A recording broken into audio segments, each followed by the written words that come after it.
Hi gang, once, long ago, there was a world, an old world. A world consumed in the fires of rebranding mostly, but it's back. The Old World game is out, and the World of Legend has returned. So in this video, let's peer back into the mists of time and run through the history of the Old World.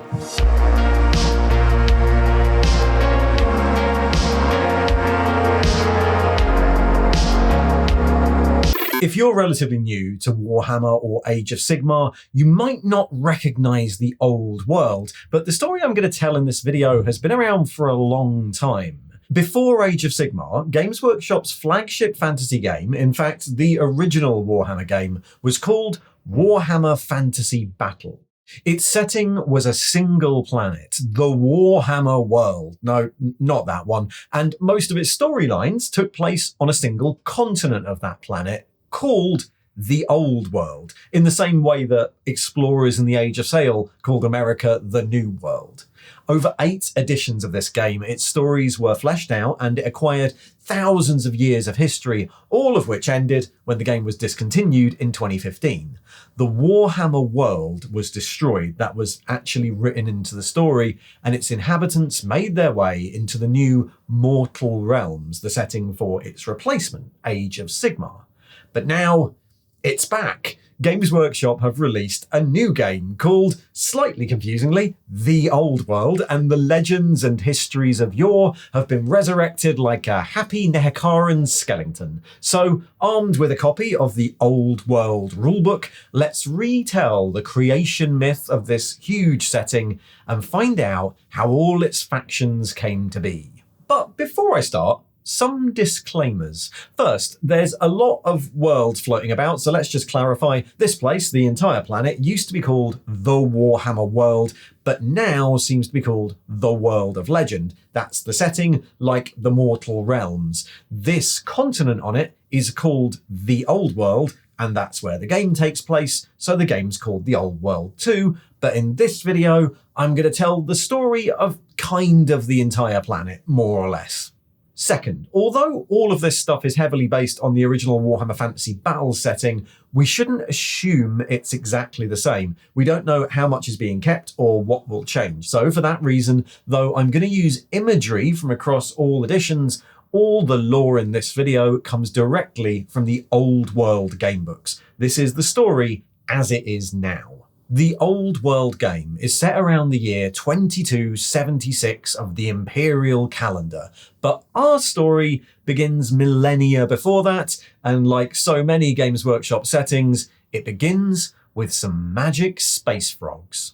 The Old Ones came into the world around 17,000 years ago. They were an incredibly powerful species of travelers, able to move from world to world in great silver ships, and for whatever reason, they had decided that this place would be perfect for whatever unknowable froggy schemes they had. What they found was a cold world orbiting far from its star and dominated by giant creatures, leviathans of the deep, tunneling beasts, great gargants, many of them intelligent, and the most powerful were the dragons. But none of them could stand against the Old Ones' magic. They built networks of nodes, great world engines to reshape the continents. They moved the entire planet closer to its star, warming the climate, and armies of lizard men and their slan overseers, the servants of the Old Ones, forced the beasts back into the dark places of the world. All except one,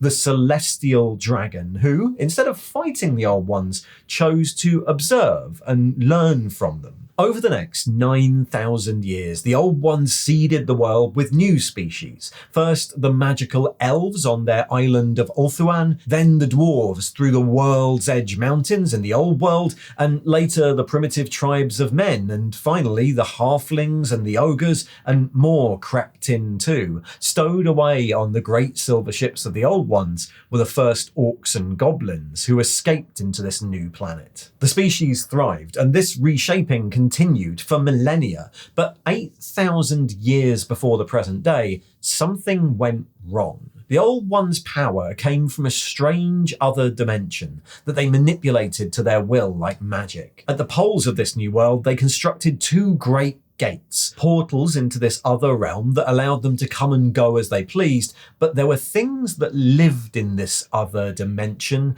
and they whispered at the door, eager to get through. They whispered on the winds of magic that flowed from the gates, corrupting some of the younger races into believing they were gods. With every mortal corrupted, their power grew until the great portals bent and broke, shattering into rifts in reality, great ragged holes into the realm of chaos, a storm of magical energy pouring out over the world, so powerful that a new moon was formed in the sky. Morsleib, the Chaos Moon, made from raw black warpstone, the solidified energy of chaos. In the few hundred years after this cataclysm, the Old Ones disappeared, and many of the older Slann, the ones who knew their master's plans, were killed attempting to stabilize the world. Chaos swept over the land, infecting the soil and twisting the creatures of the forests into mutants, legions of demons pouring from the poles, and the first war against chaos began. Hordes of demons fought legions of lizard men as the servants of the Old Ones attempted to preserve what was left of their master's plans, but the temple cities were overrun, and the Slann pushed back to the southern continent of Lustria. But they didn't fight alone. In the World's Edge Mountains, Grungni, ancestor god of the dwarves, urged his people to fortify their holds, and Grimnir, the warrior god, led huge armies that marched from their mountains to hold back the tide. In the land of Ulthuan, the elven wanderer Ainarian cast himself into the sacred flame of their creator god, Azurian, emerging unscathed as the first Phoenix King of the elves, and alongside the mage Calador, united his people, the glittering hosts of the elves winning many victories against the darkness. And in the Far East, the last of the great dragons, the Celestial Dragon, who'd learned from the Old Ones, looked down upon the primitive tribes of men and took pity on them, fighting back the demonic hordes and insulating them from the worship of gods and monsters. The war continued for hundreds of years, with great losses on both sides. In Ulthuan, a demonic incursion killed Astariel, the ever-queen of Ainarian, and stole away his two children. The Phoenix King became a vengeful figure, drawing the blade Widowmaker from the shrine of the war god Cain, and setting up court in dark Nagaraith to the west of the island, with his new queen, Morathi. Mountain holds were lost, overwhelmed as their dwarven defenders fell, and in Lustria, the great capital of Itza came under siege from an army of demons. All seemed lost until, in a year described in this calendar handily as -4420, I know, three things happened.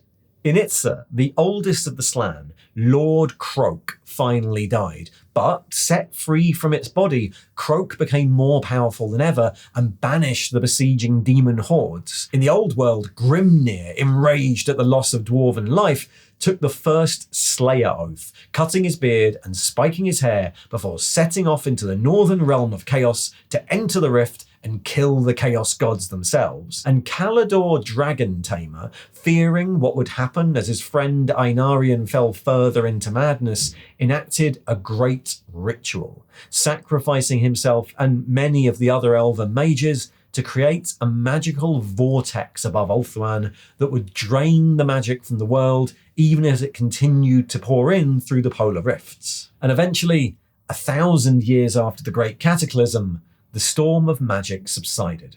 What followed was an age of recovery. The elves crowned a new Phoenix King, passing over Ainarian and Morathi's son, Malarian, and anointing instead Belshazzar, the explorer, who founded colonies of elves across the world, while the dwarves spread through its mountains, some venturing far to the east to Zorn Ozkal, the great skull land between the World's Edge Mountains and the Mountains of Morn. The elves and dwarves in the old world became great allies, trading and pushing back those remnants of the war against chaos to the north and to the deep forests. In the Far East, The lands that had been protected from the predations of chaos by the celestial dragon united as the empire of Grand Cathay and its astromancers brought forth a great warpstone meteorite to ruin the lands of their enemies, the ogres of the Mountains of Morn, creating a colossal crater known as the Great Maw. But this new prosperity was about to be plunged into disarray again. Malarian, son of Ainarian Marathi, assassinated Belshazzar and declared himself Phoenix King, and a civil war known as the Sundering broke out amongst the elves. At the height of the war, the dread King Malarian attempted to unbind the magical vortex and unleash the power of chaos over Ulthuan, but he couldn't control it, and the brief surge of power destroyed his homeland of Nagaraith, fracturing it into the sea. Malarian, Marathi, and their followers were defeated and fled over the seas to the north, to the cold and inhospitable lands of Nagaroth, eventually becoming the Dark Elves. But Malarian carried on plotting. Raiders from Nagaroth attacked dwarven caravans in the Old World and cheated the dwarves out of their gold, and when the Dwarf High King, Gotrek Starbreaker, sent emissaries to complain to Ulthuan, the new Phoenix King, Calador II, was so enraged he sent the ambassador home with his beard shaved. The resulting War of the Beard lasted 400 years until Calador II was slain and the Phoenix crown claimed as a prize by the dwarfs, and the new Phoenix King, Caradriel, recalled all high elves from the old world, cutting ties with the dwarves and retreating back to Ulthuan. Those elves who chose to remain would eventually abandon the ports and cities and retire to the forest of Athel Loren, becoming the Wood Elves. But while the elves and dwarves fought their wars, a new power rose as the primitive tribes of men in the old world formed their first empires. In -2500 by the imperial calendar, during the Sundering, Setra united the great necropolis cities of Nehekara, founding a dynasty that would last hundreds of years and send its armies all across the world. 500 years later, elven mages from Nagaroth were diverted in a storm and came to Kemri, greatest of the Nehekaran cities, where their knowledge was eagerly absorbed by the Prince of Kemri, a man called Nagash.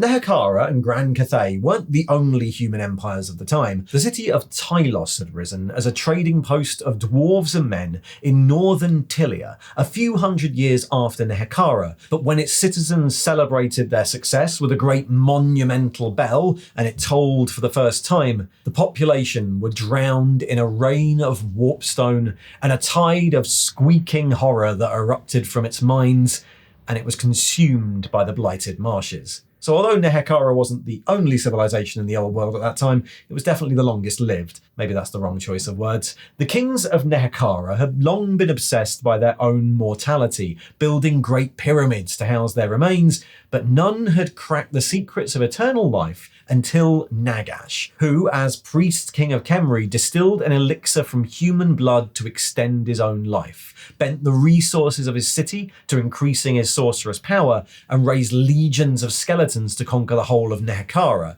But he underestimated his enemies, and the remaining priest kings of the other cities united against him and eventually defeated him. He fled to Cripple Peak, where he ruled over an empire of degenerate humans and undead as he continued to gather power. The next few centuries were known by the dwarves as the Time of Woes. The elves retreated from the old world, and the dwarves came under attack from hordes of goblins and orcs, and even the first Skaven. Where could they have come from? Who knows? Eventually abandoning their holds on the east of the World's Edge Mountains, it wouldn't be until hundreds of years later that some of the lost eastern holds will be retaken. Back in Nehekara, the stolen tomes of Nagash had been long studied by the nobility of the city of Lamia, who created a lesser version of this elixir, granting themselves unnaturally long life, but also a thirst for the blood of the living. When the rest of the Nehekaran cities united again to drive out these new vampires, they found refuge in the court of Nagash. The great necromancer attacked Nehekara again and again,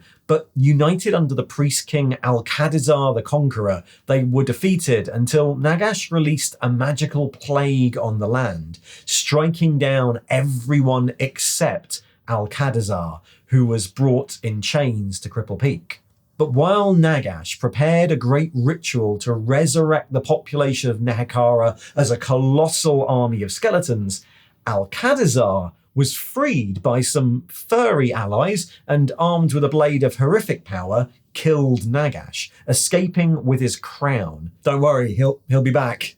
A lot. Anyway, the ritual was disrupted and Nagash was temporarily killed, but the spell was so powerful the population of Nehekhara remained animated under the control of their long-dead Tomb Kings, including the original Tomb King, Settra. For the next 1,000 years, the tribes of men settled in the northern Old World grew and prospered. In the far west, around the forest of Athel Loren, the Bretonni tribes settled, as in the east, the dwarven realms shrank again under constant attack from orcs and goblins until all the mountains between Mad Dog Pass and Karak Eight Peaks were in goblin hands. The dwarves stepped up trade relations with these new human realms, helping Arthur of the Tudor gens found the city of Middenheim. A few years later, in the lands that would become the Empire, to the Umbarogan tribe, a man called Sigmar was born and became a great friend to the dwarves. He rescued the dwarven king, Kurgan Ironbeard, from orc captivity, receiving Gal Maraz, the Skull Splitter, in return, and together they won the Battle of Blackfire Pass, destroying a colossal orc army and driving the orcs back from human and dwarf lands for years. The following year, Year 0 of this new calendar, a twin-tailed comet was seen in the sky, and the year after, Sigmar was crowned emperor by the high priest of Ulrich. The next half-century was something of a golden age for this new empire. Dwarves settled in its lands and contributed to its advancement. Orc and goblin raids were kept at bay, and a huge invasion by a resurrected Nagash campaigning north in search of his lost hat was defeated, and Nagash himself felled by Sigmar at the Battle of the River Reich. After 50 years of rule, Sigmar established the system of elector counts to continue governance of his empire and disappeared into the east, and over the next century, he became revered as a god, the patron god of the new empire as it continued to grow. A few hundred years later, the second great old world civilization of man arose as Gilles le Breton united the tribes of the Bretonni and drove the orcs and goblins out of their lands, creating the kingdom of Bretonia. The human realms expanded further, but as the second millennium of this new calendar started, they were plagued with decline. And also, like plague, released by the Skaven, the Black Plague swept through the old world, leading to the rise of the necromancer Van Hel in the spooky eastern provinces of the Empire, in the land of Sylvania, where the Skaven waged war with the shambling hordes of zombies. They were both defeated by Count Mandred Skavenslayer, who became emperor, but when he was assassinated in 1152, the courts wouldn't agree on a new emperor, and so the empire split into a number of separate factions. In 1494, the final human kingdom of this era emerged as the Khan Queen Mishka led the Gospodars through the High Pass and drove back the Ongol tribes. Her daughter would become the first Tsarina of Kislev and a bulwark against chaos invasion. But in the empire, the split only worsened as more electors declared themselves the real inheritor of Sigmar, weakening the land as it came under attack again and again from the same old foes. In 1681, Nagash returned, 1666 years after being banished by Sigmar, and towns and villages across the empire were destroyed by undead hordes. A few years later, the orc War Ironclaw devastated the southern province of Solent, leaving it in ruins. And when the few independent elector counts, the ones not claiming to be an emperor, elected Margreta of Marienburg as the new empress in 1979, the decision was so controversial, the Grand Theogonist of Sigmar refused the appointment. Sigmar's old empire was all but in ruins. The only time a semblance of unity was shown was in 2145, when the various factions united temporarily to defeat Vlad von Karstein, a vampire count who had slowly taken control of Sylvania again over the last few hundred years. And so we arrive in 2276, where this history comes to an end. The empire is fractured.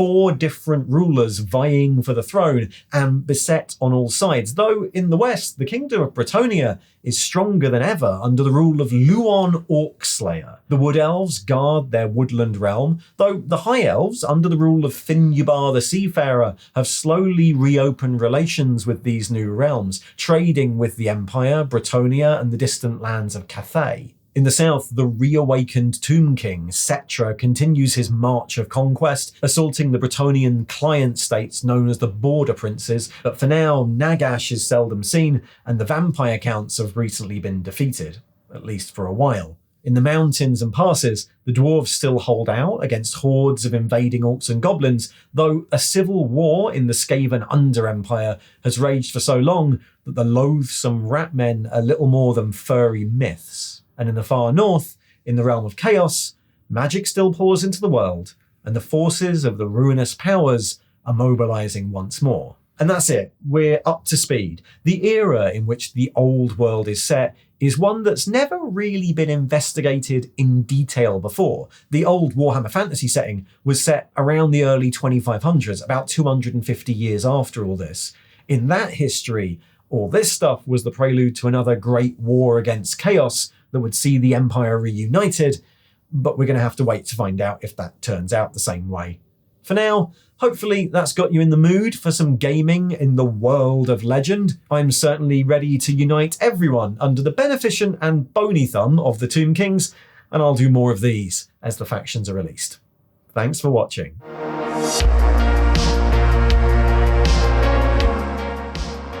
And if you'd like to hear more about the old world, well, there will be more videos coming. Why don't you subscribe? That's a good idea. And if you'd like to support the channel, there's a link to the Patreon below where you can join in with our Tale of Four Gamers challenges and get videos a bit early. See ya!